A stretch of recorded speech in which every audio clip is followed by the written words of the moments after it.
Pinin niya. Ang tuloy. Okay. Ayan na lang. Sige pa lima kaagi. Sa atang. Sayang na.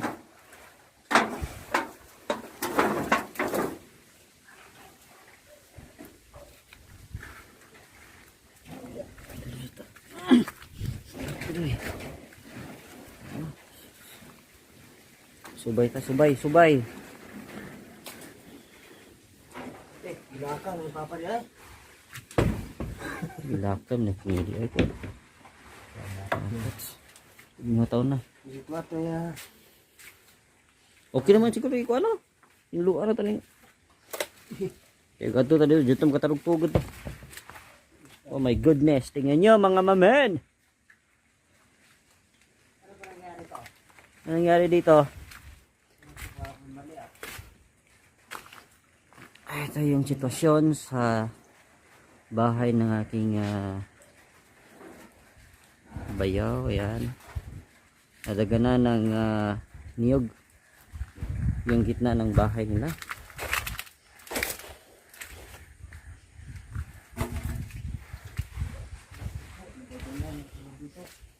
Ayun, no?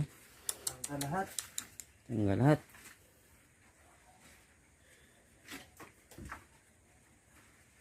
Ano to?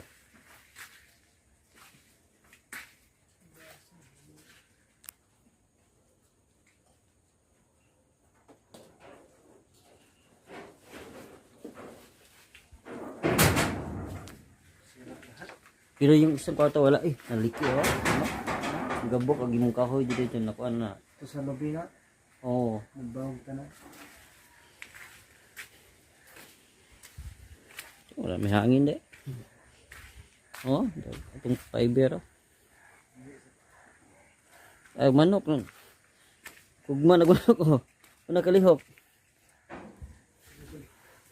Naman eh, ano, gula piso. Ano na piso? Hindi na po dyan. Huwag mo siya padaplin.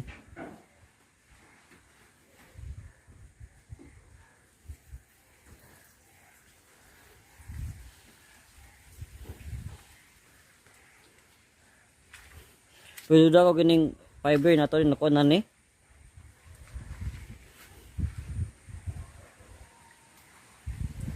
Ang wire rin nakuha. Walang fiber.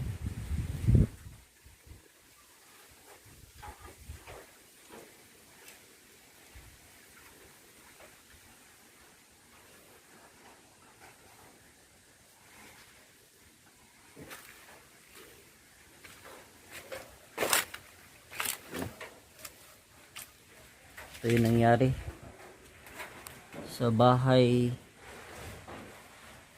sa kapatid ng asawa ko. Ayan.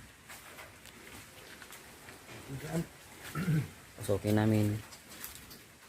Oh my goodness. OMG. Bagyong Odette. Bakit?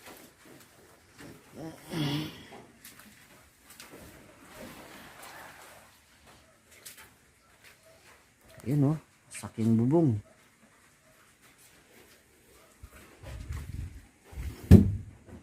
Nawala yung bubong sa kusina nila. Ayan. Tanggal lahat.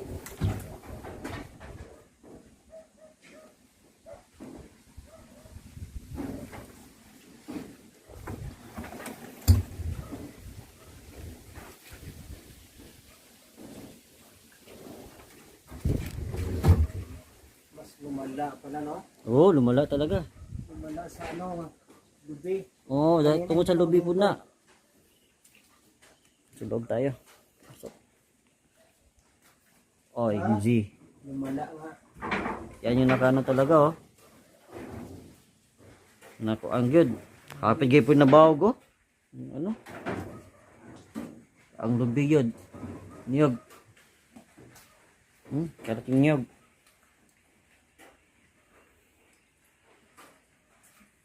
Goodness. So ngayon, nabagsakan ng niyog yung bahay nila.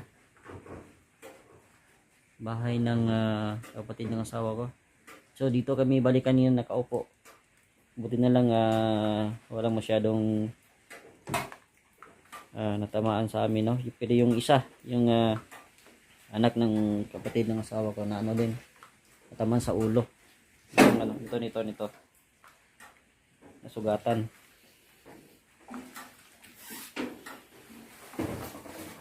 Ano? Hanggang dito yun sa kwarto. Yan yung nyug. Yan ang nyug. Dito talaga oh. Ano yung nyug oh.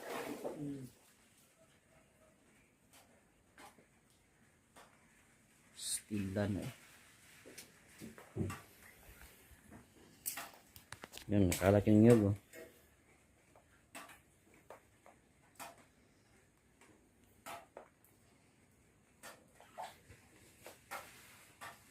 Oh my goodness.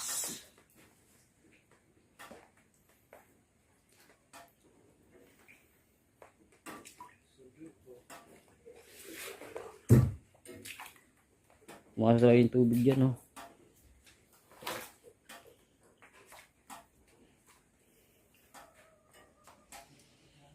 Ay nako.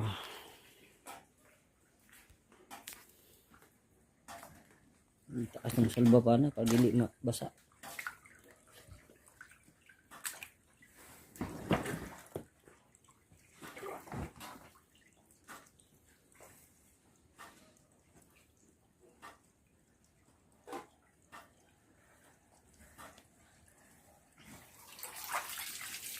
Uy, nabasa talaga. Uy, sinina na, sinina.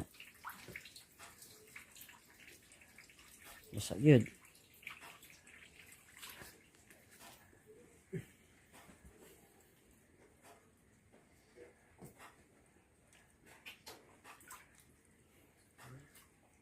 Pero may luan nila dito. Pwede nyung tugan niya. Anisip na ko samantala.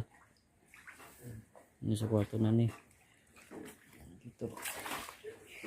Ito halinisan namin to. Ngayon parang may matulugan kasi kami lumipat bahay lang kami kanina sa sobrang lakas ng ulan, no? Sobrang lakas ng bagyo.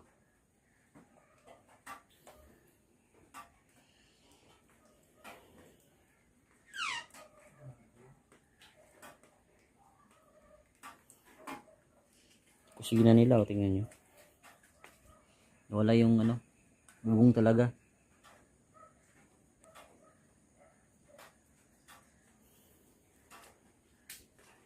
At yung pa kanina kasi dito may nakahiga kami dito yung magkasama gina ko. Tapos nakaupo yung mama ng asawa ko diyan. Ako doon sa dulo. Tapos dito may mga bata na tulog. Tapos biglang biglang bumagsak, no? Itong nyog. Tapos yung isang bata natamaan sa ulo nitong na to. Nasugatan yung ulo. Yan. Oh, God. Di gini basta-basta itong hipos ni ron kininian eh. Pero kinian yan eh. Madadana ito ningan eh. Hayaan mo din yan eh. Oh, hayaan mo na yan. Yan niyog. Pero ito, parang banuasa na itong tubig. Parang mahimo na tapos itong pundo.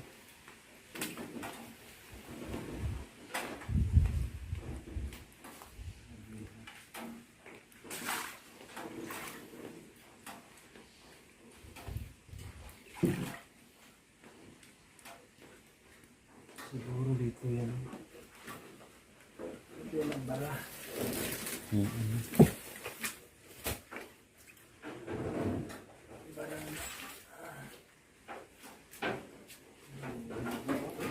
Ito yung mga pom kanina oh. Sinigaan ng mga bata. Salamat sa Diyos, wala nang malalang nangyari, no?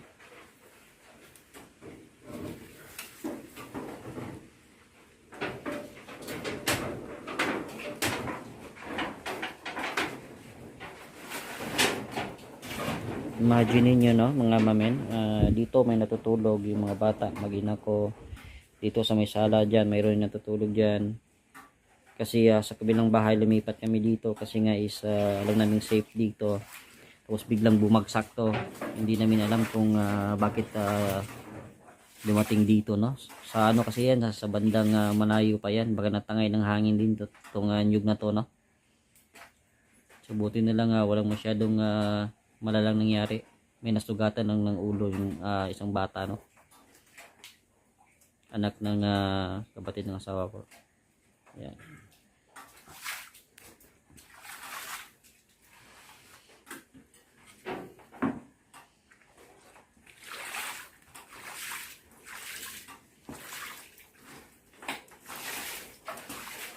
Sige, ako muna to ha.